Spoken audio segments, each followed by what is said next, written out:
United USA.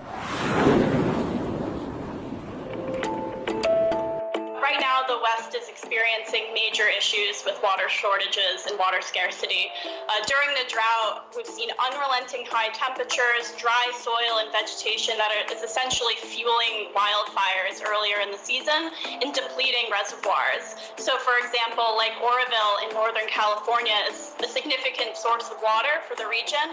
Right now, it's at less than 50% capacity. Climate change is causing droughts to become more intense. Rising temperatures are leading to less snowpack accumulation. See, this is the message we keep being told. Climate change, climate change, climate change.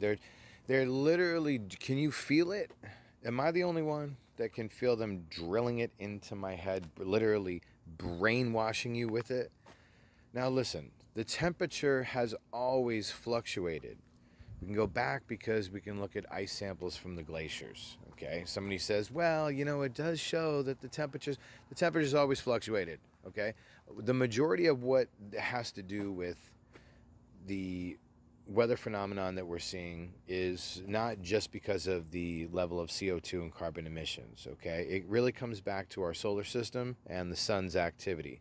The sun has a lot to do with the weather we experience here on the planet Earth.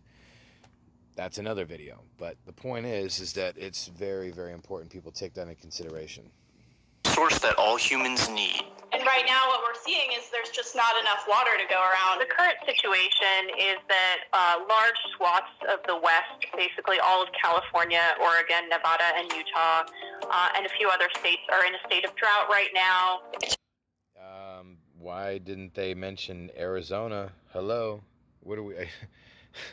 Arizona, fifth largest state in the country. I believe our population in Arizona statewide is 7.5 million. I think it might be a little bit more than 7.5 million, but we are the fifth largest state in the country. Yeah, why didn't they mention that? Yeah, the Hoover Dam, yeah, down to like almost 30%.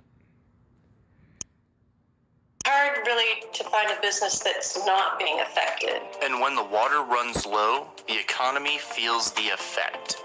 Agriculture consumes more than 70% of the available water supply. During drought years, agriculture will drink up an even larger fraction of water supplies. Tourism, landscaping, home building, and farming are just some of the businesses that get hurt because of one of the worst droughts the West Coast has ever experienced. In 2020, wildfires and drought cost the U.S. a total of $21 billion, according to the National Centers for Environmental Information. And with lower water levels and higher temperatures, the wildfire risk runs hotter. In the West Climate region alone, which includes California and Nevada, wildfires caused $12.1 billion in damage in 2020. With fires, political feuds, and a changing climate, water wars are becoming more important to the U.S. economy than ever. So obviously you guys get the point. A little bit more background information. What a lot of people don't know, what they did mention, one of the women, I'm not sure what her name is. Anyway, she had mentioned that 70% of California's water goes towards agriculture. Obviously, we gotta, eat. And California, I believe, supplies 25% of the United States vegetable and fruit crops. So what a lot of people don't know is that actually California has water rights until the year 2040 under a federal, I don't know if it was an executive order, but some sort of federal act. Yeah.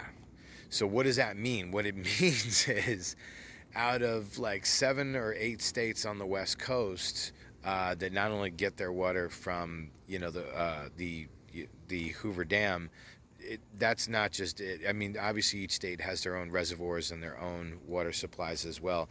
But the bottom line is that most people don't realize that when push does come to shove, and eventually there will be water restrictions and a water emergency where they literally will have to shut the water off in certain sections of the city for hours and hours on end, and literally turn the water on for maybe an hour or two in the morning or an hour or two at night,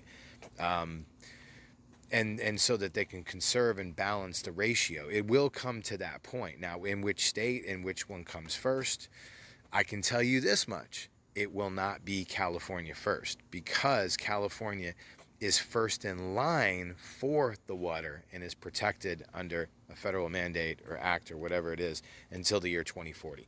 So that's what they're not telling you. That's like one of the little hush hush dirty secrets that they don't want to advertise. You know what I'm saying? So anyway, take that into consideration. I will be doing more videos like this, talking about the West Coast drought and water wars. Thanks very much for tuning in. Please be sure to like and share, and check you next time.